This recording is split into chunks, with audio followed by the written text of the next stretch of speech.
2 years have passed, but sleep still doesn't come easily.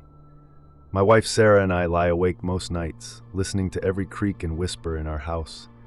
Some fears never fade, and ours was born on a New Year's Eve that should have been quiet and uneventful.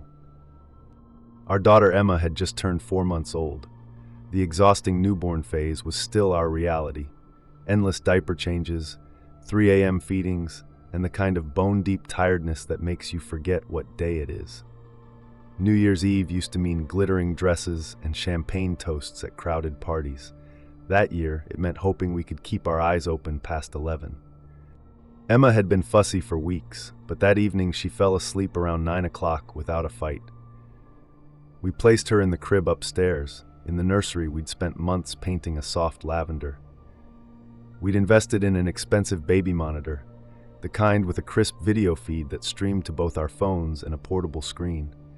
I set that screen on our living room end table, propped against a stack of magazines. The house felt peaceful. We settled onto the couch with the New Year's broadcast playing quietly. By 11, we were both fighting sleep, barely following the celebrations on screen.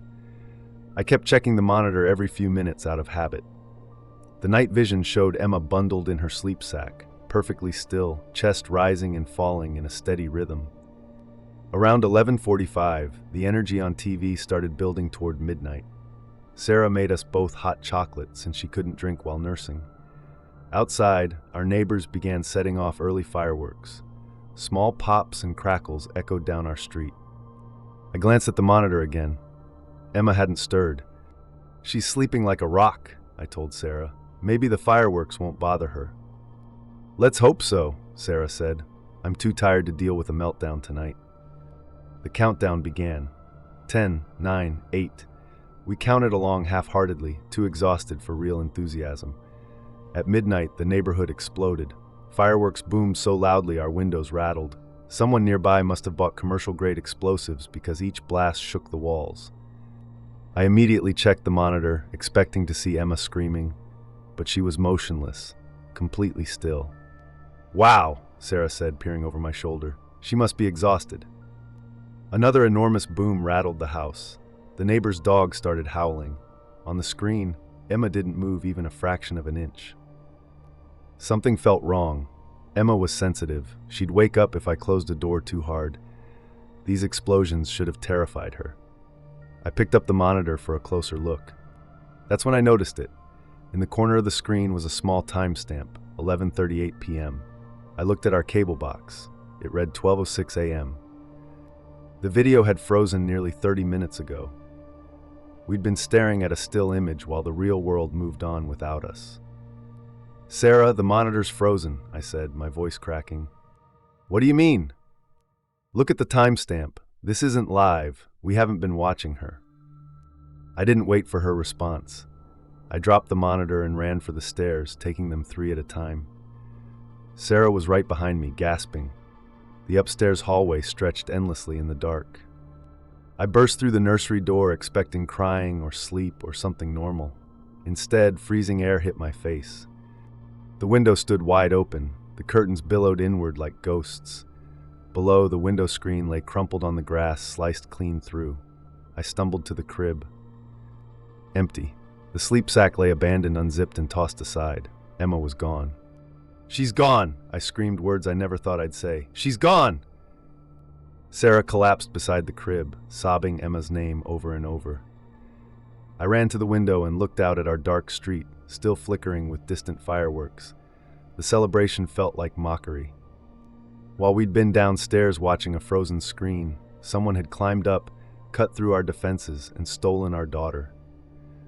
I called 911, shouting so frantically the dispatcher had to calm me down just to get our address. Police arrived within minutes, filling our home with flashing blue lights and urgent radio chatter. They found boot prints in our flower bed and a trail through our back gate, left hanging open. An officer explained that the kidnapper likely used the fireworks to mask any noise. They'd planned this, waited for the perfect moment when we'd be distracted. I paced our living room, holding Sarah as she shook. I kept thinking about glancing at that monitor at 11:50, feeling relieved and safe, while my daughter was already gone. I'd been looking at nothing, a ghost image, while someone carried her into the night. 2 hours of agony passed. Then a voice crackled over the police radio. "Suspect in custody. We have the infant. She's unharmed." We collapsed into each other, crying harder than before. They'd found Emma 6 blocks away. A patrol officer had spotted a woman walking alone in the cold at 2 in the morning, holding a baby wrapped in a thick blanket. When questioned, the woman claimed it was her grandchild, but couldn't answer basic questions about the baby's name or birthday. We learned she was a neighbor, someone we'd probably passed on the street. She'd lost a child years earlier and had broken under the weight of that grief. She'd been watching our house, learning our patterns, waiting for the right moment. The fireworks gave her the cover she needed. Emma came back to us cold and hungry but safe. We didn't sleep for a week. 3 months later, we sold the house and moved. I couldn't live in a place where someone had studied us like prey. The video monitor went straight into the trash. Now we keep Emma's door open, and one of us is always awake. We learned that technology can betray you at the worst possible moment, and that the most terrifying things happen not in the darkness, but in the moments when you believe you're safe. In 2020, during my junior year of college, I lived in a cheap basement apartment in a small Ohio town, the kind of place students chose because rent mattered more than comfort. The walls were thin, the hallway always smelled faintly of damp carpet, and every sound carried farther than it should have. That winter, I decided not to travel home to Texas for the holidays. Between a heavy course load and extra shifts at my retail job, I couldn't justify the cost, and I told myself staying behind for a few quiet weeks would be manageable.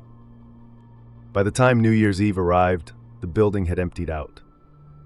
My roommates had left days earlier, and the apartment felt unnaturally silent, like it was waiting for something to happen. The usual noise from nearby units was gone, replaced by the hum of the heater and distant fireworks echoing through the night.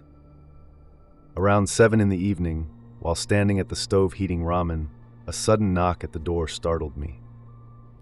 I checked the peephole and saw Vincent, the man who lived across the hall. He was in his 50s, balding, and always wore oversized sweaters that made him look smaller than he was. We had exchanged brief greetings over the months, but never spoken at length.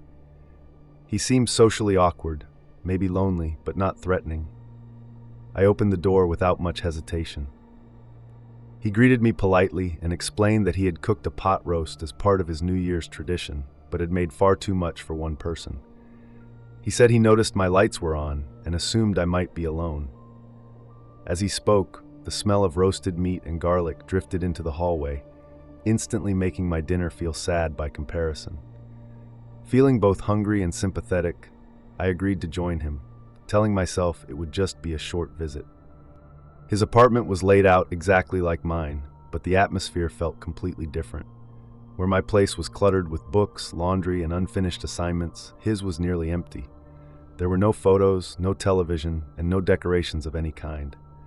A small table was set neatly for 2, silverware placed with precision, and a single dim lamp cast long shadows across the walls.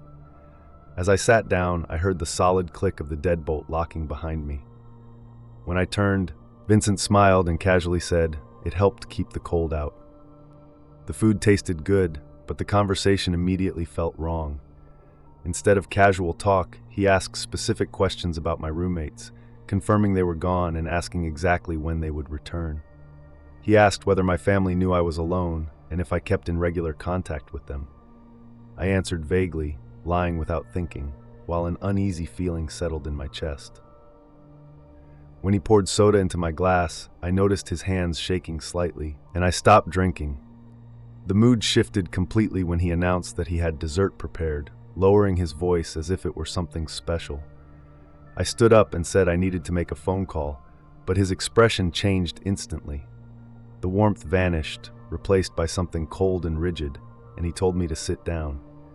Before I could respond, a phone rang from the bedroom behind him.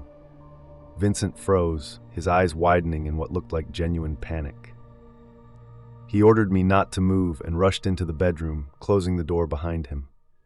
The moment it shut, instinct took over. I ran to the front door and grabbed the deadbolt, only to realize it wouldn't turn without a key from the inside. Panic surged as I rushed to the kitchen window and discovered screws drilled directly into the frame, sealing it shut.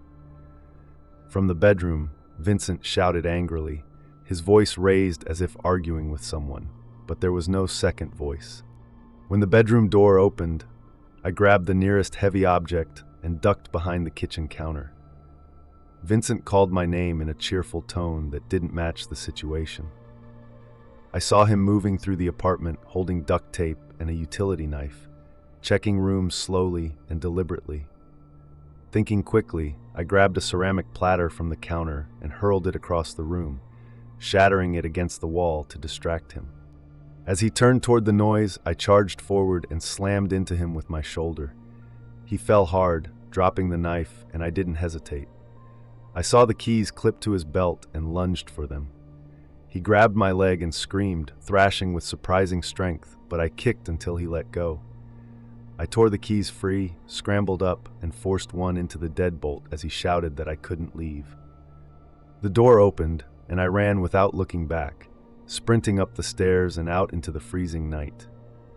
I didn't stop until I reached a brightly lit convenience store several blocks away, where I collapsed behind the counter and called the police, shaking so badly I could barely speak. When officers searched Vincent's apartment, he was already gone. What they found made it impossible for me to stay in that town. Hidden in his closet was a crawl space connected to the building's ventilation system, with access points leading directly into my apartment. Inside, police found hundreds of photographs of me taken without my knowledge, showing me asleep, studying, and sitting alone at night. On the counter were syringes and bottles of sedatives, carefully prepared. Vincent was never found. I moved away shortly after and never spent another New Year's Eve alone. Even now, I triple-check my locks and never open my door for unexpected visitors after dark. Some threats don't come from strangers in the distance. Sometimes they live just a few feet away, quietly waiting for the moment you're most alone. I have never been comfortable at parties. I'm not loud, I don't enjoy small talk, and I've always been hyper-aware of exits and time. Crowded rooms make me restless, not excited, and I usually spend most of the night waiting for the moment when leaving feels polite instead of awkward. That's why, on New Year's Eve in 2019, I already felt uneasy before we even arrived at the house party my roommates insisted I attend. They promised it wouldn't be too crazy, just a few friends in a quiet suburb outside the city, and I reluctantly agreed because it felt easier than arguing. The house was anything but quiet. Music rattled the walls, the air was thick with bodies and perfume, and nearly everyone there was a stranger. Friends of friends blended together into one noisy blur. I positioned myself near the kitchen, pretending to enjoy a drink I barely touched, checking my phone every few minutes while silently counting down to midnight. My plan was simple: wait for the countdown, make an excuse, and go home. At around 11:45, the music stopped without warning. It didn't fade out or lower gradually. It cut off completely, leaving behind a silence so sudden it made my ears ring. Before anyone could react, the front door shook violently under a series of heavy blows. A voice followed, loud and commanding, announcing itself as the police and demanding the door be opened immediately. The entire room froze, and in that moment I felt the mood shift from celebration to panic. One of my roommates moved toward the door, his face pale as he unlocked it. A uniformed officer stepped inside, and everything about him looked legitimate. His uniform was crisp, his badge reflected the overhead light, and the equipment on his belt looked heavy and real. He carried himself with calm authority, the kind that makes people instinctively step aside without questioning it. He slowly swept a flashlight across the room, not randomly but deliberately, until the beam stopped on me. When he said my name, every person in the house turned to look in my direction. My mouth went dry as I confirmed it was me, still convinced there had to be some kind of mistake. The officer didn't argue or explain further. He told me I was being detained in connection with a vehicle incident earlier that month and instructed me to turn around. Before I could process what was happening, his hand was on my shoulder, spinning me around as cold metal cuffs snapped tightly around my wrists. They hurt immediately, pressing into my skin as he recited my rights and guided me toward the door. I kept looking back over my shoulder, expecting laughter, someone breaking character, or at least one of my roommates stepping in to stop it. Instead, they just stood there, wide-eyed and silent, as if they were just as shocked as I was. Outside, the night air was freezing and the street was nearly empty. That was when I noticed something felt wrong. There was no police car parked out front, no flashing lights, no radio chatter. I asked where his vehicle was, and before he could answer, a black SUV rolled up beside us. The SUV had no markings, but red and blue lights flashed faintly behind the front grille. The officer stiffened as the driver's window lowered, and a man leaned out, speaking confidently and identifying himself as transport. For a brief moment, the officer hesitated, glancing between the house and the vehicle, his authority visibly faltering. Then, without explanation, he opened the back door of the SUV and shoved me inside, shutting it firmly before walking away at a pace that looked more like escape than duty. The SUV pulled away immediately, accelerating hard enough that I slid across the seat, unable to steady myself with my hands cuffed behind me. The inside smelled wrong, like disinfectant mixed with something organic and sour, as if it had been cleaned too aggressively. I tried asking questions, demanding to know where I was being taken, which station we were headed to, but the driver ignored me as he sped through intersections, running stop signs and heading farther away from the city. When I pointed out that we were going in the wrong direction, he finally glanced at me through the rearview mirror. The dashboard lights illuminated his face just enough for me to see that he wasn't wearing a police hat, only a dirty baseball cap, and that he was smiling. He spoke calmly as he explained that the officer back at the house wasn't real, that my friends had hired him as a prank, and that when the SUV pulled up with flashing lights, the actor panicked and handed me over to the first person who looked like real authority. The realization hit me all at once. I hadn't been arrested.